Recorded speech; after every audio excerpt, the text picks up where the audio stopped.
Rasulillah wa ala alihi wa sahbihi wa man wala wa la hawla wa la quwwata illa billahil aliyyil azim.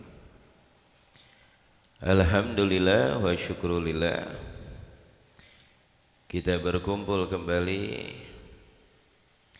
di dalam perkumpulan yang insya Allah penuh dengan berkah, penuh dengan rahmat, penuh dengan ampunan, dan mudah-mudahan Allah melimpahkan keberkahan di bulan ini dan di bulan Sya'ban, dan Allah sampaikan kita ke bulan suci Ramadan. Amin ya rabbal alamin.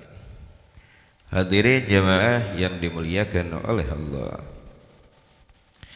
kita kembali kepada rutinitas kita, kepada ta'lim kita, yang di malam-malam hari ini ada beberapa fawaid insyaallah membawa manfaat untuk kita, yaitu tentang fitrah yang Allah fitrahkan kepada kita selaku umat baginda Nabi Muhammad sallallahu alaihi wa alihi wasallam.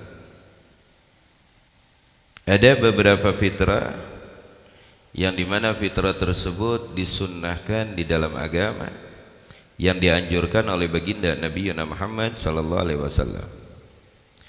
Dan salah satu fitrah yang jarang kita lirik, terlihatnya biasa, tapi itu anjuran yang dianjurkan oleh baginda Nabi Muhammad, bahkan bukan hanya membawa kesehatan sahaja, bukan hanya membawa pahala sahaja, akan tetapi membawa kesehatan untuk diri kita.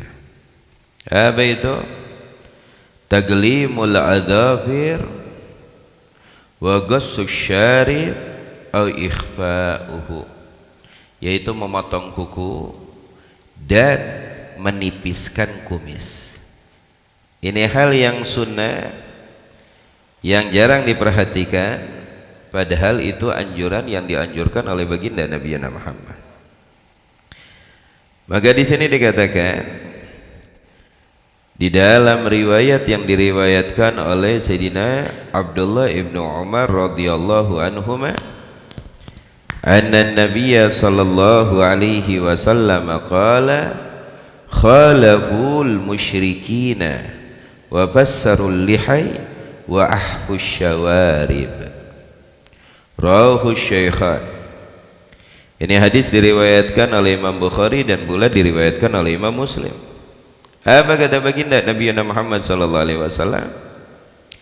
Langgarlah atau berbedalah kalian dengan orang-orang musyrikin. Dengan cara apa ya Rasulullah? Fassarul lihay, panjangin jenggot. Wa ahbus syawarib, dan pendekan kumis. Karena orang-orang musyrikin, orang-orang Yahudiyin itu mereka berlomba-lomba untuk memanjangkan kumis dan menghilangkan jenggot. Sedangkan kita dianjurkan untuk mukhalafah, untuk berbeda dengan mereka, dan salah satu yang disunnahkan di dalam perbedaan tersebut oleh baginda Nabi Muhammad, silakan panjangkan jenggot. Kalau mau panjangkan, kalau mau manjangkan, silakan panjangkan jenggot. Ya. Tapi para sahabat diriwayatkan itu panjangnya jenggot para sahabat Nabi tidak lebih dari 4 jari. Ini 4 jari ke bawah, bukan begini, 4 jari lebar. Nah ini panjang. Kalau sudah melebihi 4 jari, sebagian para sahabat memotong. Jadi tidak terlalu panjang, tidak terlalu pendek. Bahkan membotakkan jenggot itu, ya, mencukur jenggot itu dengan klimis, itu makruh, ya. Itu makruh. Karena la'allahu di dalam madhab Imam Abu Hanifah itu salah satu agwalnya tidak boleh kita mencukur jenggot, ya. Tapi mayoritas para sahabat meriwayatkan bahwa jenggot baginda Nabi Muhammad ibn Abdillah itu panjangnya tidak melebihi 4 jari. Seperti ini 4 jari ya. Tidak terlalu panjang, tidak terlalu pendek. Nah ini memanjangkan jenggot dan pula memendekkan kumis. Itu salah satu di mana kita mukhalafah, membedakan diri kita dengan kebiasaan orang-orang Yahudi atau apa yang dilakukan oleh orang-orang Yahudi. Ya. Tapi bukan arti kata kalau Anda berkumis itu tidak boleh, boleh. Yang dimaksud sunnah di sini, jangan sampai kumis Anda melebihi mulut Anda. Ya. Yang akan menjadikan hal-hal yang tidak baik. Ketika kita makan ya, atau minum sesuatu minal ma'iat yang berwarna-warna, maka sisaan makanan tersebut akan membuat suatu kotoran atau nyangkut di kumis tersebut. Makanya itu yang dinamakan makruh, dihukumkan makruh. Apabila kumis tersebut sudah melewati bibir kita, nah itu makruh. Ya. Lalu di sini disabdakan oleh baginda Nabi Muhammad sallallahu alaihi wasallam, khamsun minal fitrah. Ada 5 hal tergolong dari fitrah kita selaku manusia. Al-awwal al-istihdad wal khitan wa ghussus syarib wa nitful itib wa taqlimul adafir. Ya. Di sini khitan masuk sunatan, wa ghussus syarib ya. Mencukur apa? Kumis. Wa nitful ibit ya, mencabut apa? Maaf, bulu ketiak kita. Nah ini hal-hal yang disunahkan, maaf. Jangan berpikir yang kotor ya, tapi ini sunnah yang disunahkan oleh baginda Nabi Muhammad. Wa taqlimul adafir, dan memotong kuku. Nah ini sunnah yang disunahkan oleh baginda Nabi Muhammad sallallahu alaihi wasallam. Lalu di dalam madhab kita itu madhab Imam Syafi'i, yang dikatakan oleh para ulama-ulama kita bagaimana afdal antara laki dan perempuan. Bagi laki-laki afdalnya mencabut, bagi laki-laki afdalnya mengerok ketiak, mencabut rambut kemaluannya. Bagi perempuan akes, yaitu kebalikannya. Afdal bagi perempuan mencabut rambut kemaluannya dan mengerok rambut yang ada di ketiaknya. Nah itu berbeda antara laki-laki dan perempuan. Afdalnya tadi bagi laki-laki apa? Mengerok rambut ketiaknya dan mencabut rambut kemaluannya. Tapi bagi perempuan kebalikannya, mengerok rambut kemaluannya dan mencabut rambut ketiaknya. Natfu itu mencabut.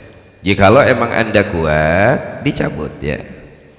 Itu berbeda dengan laki dan perempuan di dalam segi afdaliyah. Tapi di dalam sunnah untuk dibersihkan semua-muanya. Ya. Dan juga di sini ada dari fitrahnya kita, yaitu taqlimul adafir. Ya, taqlimu adafir itu banyak seninya, caranya yang dianjurkan oleh para ulama. Tapi Imam Ghazali memberikan cara kepada kita, dimulailah dari jari telunjuk yang kanan, lalu ke jari manis, lalu ke jari tengah, lalu ke jari manis, lalu ke kelingking. Setelah kelingking langsung pindah ke jari-jari kiri, dimulai dari kelingking, lalu jari manis, lalu jari tengah, lalu jari telunjuk, lalu jempol, dan diakhiri di jempol jari tangan. Itu cara yang diajarkan oleh Imamul Ghazali untuk memotong kuku. Ya. Lalu juga di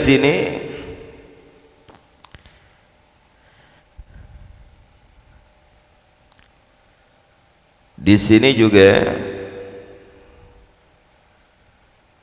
apa?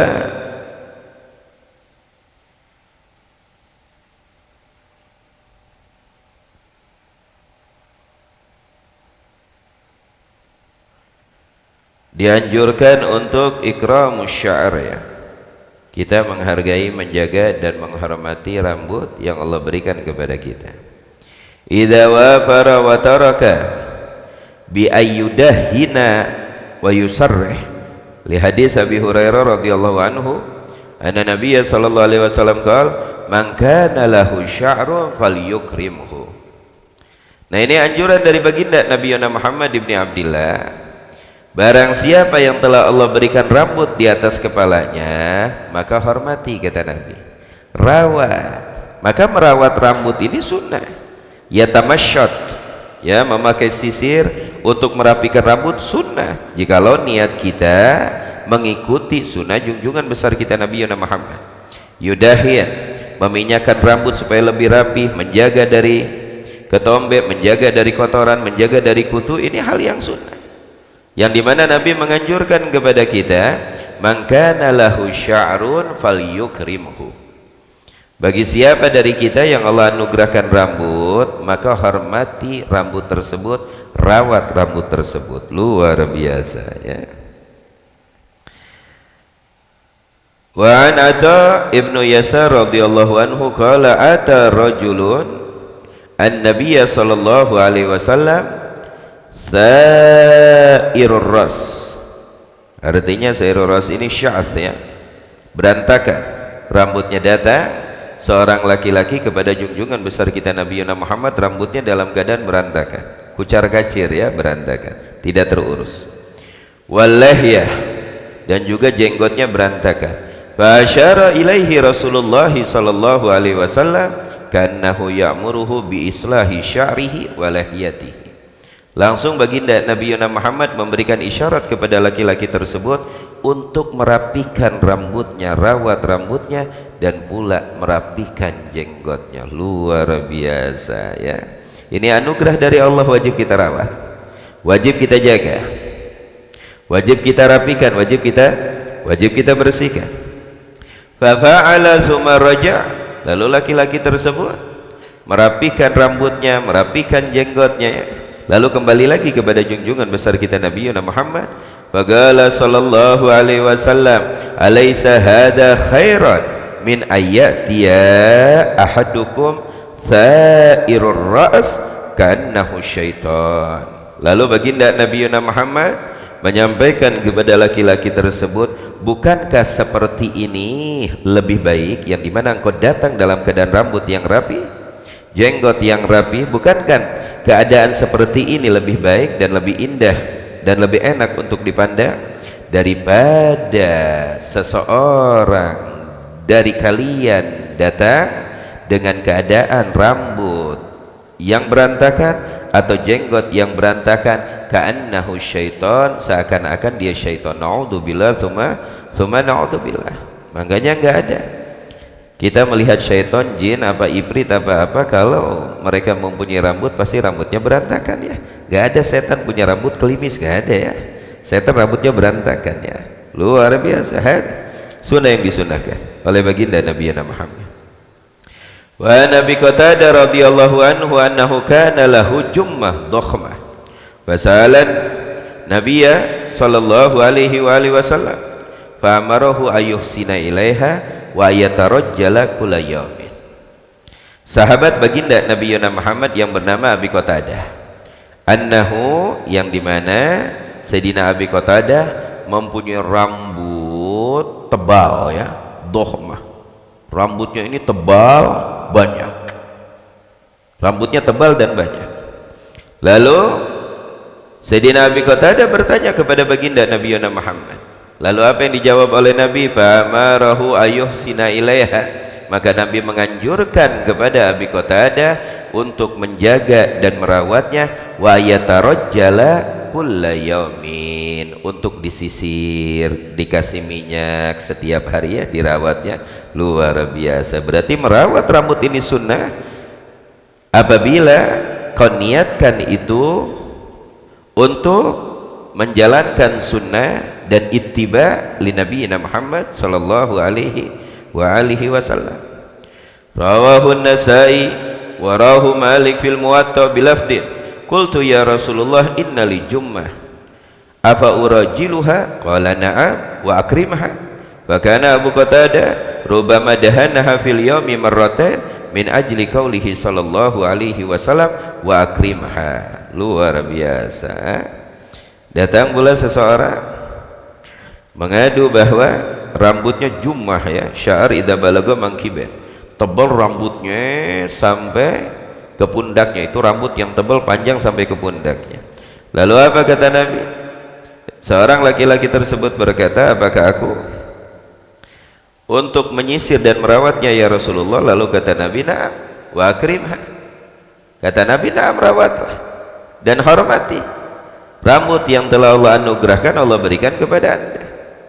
Bahkan Abu Qatadah, yang dimana Sayyidina Abu Qatadah setelah mendengarkan anjuran yang dianjurkan oleh baginda Nabi Muhammad sallallahu alaihi wasallam, terkadang setiap hari 2 kali beliau minyaki rambutnya dan beliau rawat rambutnya. Luar biasa, ya. Nah itu sunnah, ya, merawat rambut sunnah. Tinggal bagaimana niat kita. Kalau niat kita untuk tajammu supaya enak dilihat orang, ya, jangan sampai orang risih melihat kita, ada sunnah wajib. Orang wajib penampilan yang bagus, wajib penampilan yang rapi.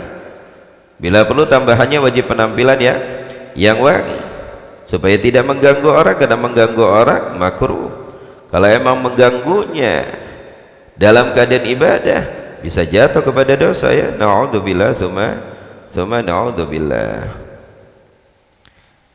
Lalu pula di sini ada faedah tarku syaibin wa ibqa'uhu, ya, kita disunnahkan untuk membiarkan uban apabila tumbuh di rambut atau di jenggot kita. Apabila uban tumbuh, biarkan, jangan kita cabut, ya. Itu bagi perempuan dan juga bagi laki-laki, yang dimana diriwayatkan oleh Sayyidina Amr ibn Shu'aib an abihi an jadihi radhiyallahu anhu anna Nabiyya sallallahu alaihi wasallam qala, yang dimana baginda Nabi Muhammad bersabda, la tantifi syaiba fa innahu nurul muslim. Jangan kau cabut uban yang ada di kepalamu atau uban yang ada di jenggotmu.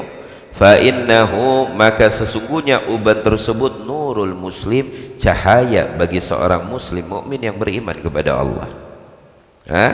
Luar biasa. Ma min muslimin yashibu syaibatan fil Islam illa kataballahu lahu biha hasanah.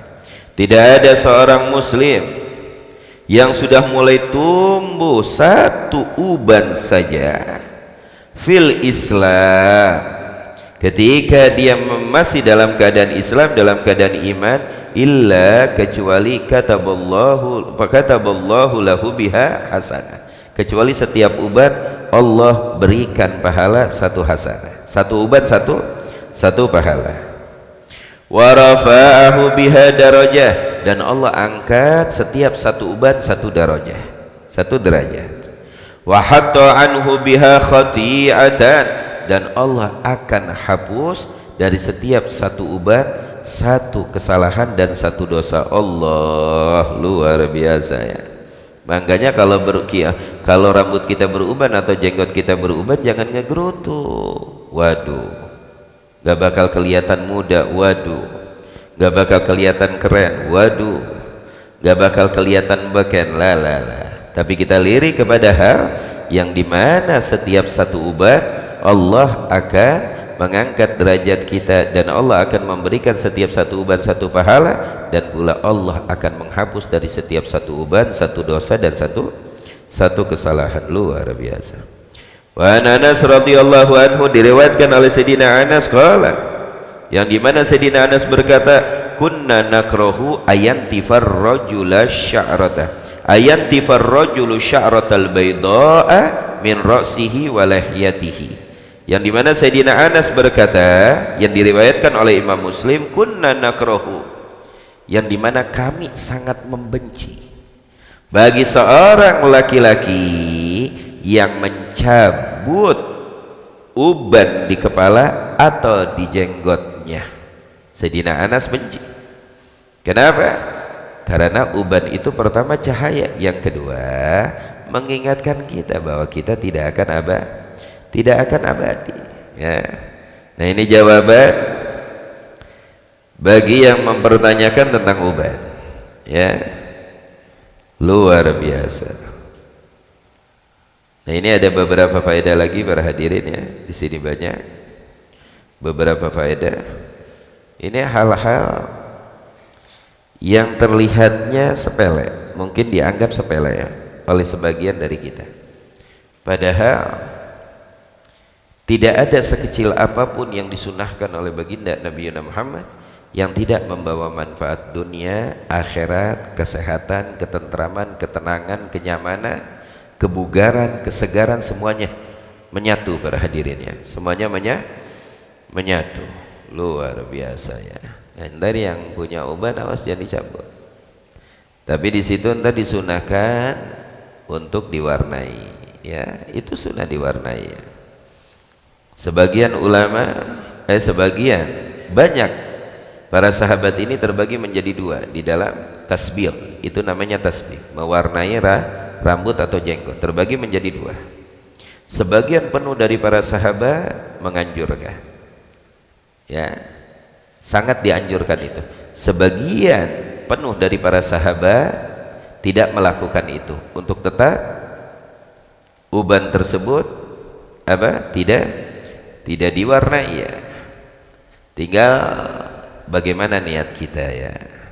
Kecuali satu warna, ntar kita akan jelaskan, yaitu warna hitam. Ntar kita akan jelaskan insyaallah di hari Rabu yang akan datang, insyaallah. Ada yang mau nanya dari anak-anak santri, dari jamaah? Ada yang mau bertanya?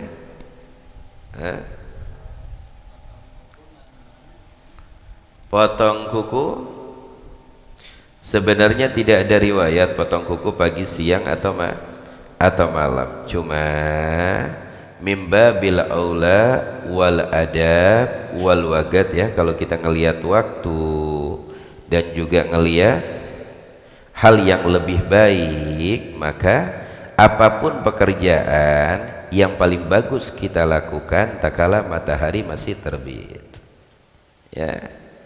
Ketika matahari sudah mulai terbenam, itu waktu istirahat kita, waktu ibadah kita, ya, waktu khalwat kita, waktu menyendiri kita. Tapi untuk riwayat apakah ada waktu tertentu di dalam memotong kuku? Lah, tidak ada riwayat yang menentukan waktu tertentu. Itu tinggal kembali kepada kita, mana yang pantas, mana yang bagus. Pasti kita mengetahui kapan waktu-waktu yang pas, pantas, bagus. Hakada. Nah, ada lagi yang mau nanya?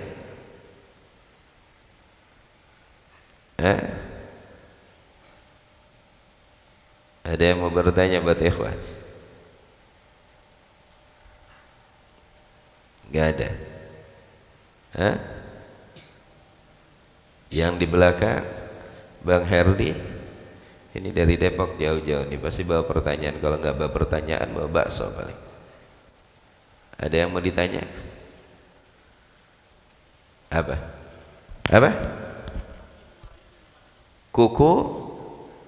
Kuku kaki sama, ngikutin tangan, ya, ngikutin tangan dan kaki itu sama, ngikutin tangan. Ada lagi? Udah itu aja dari Depok. Habib, ada pertanyaan buat jamaah? Guru? Wallahu a'lam bissawab. Insyaallah hari Rabu yang akan datang kita lanjut lagi. Allahumma barik lana fi Rajab wa Sya'ban wa balighna Ramadan.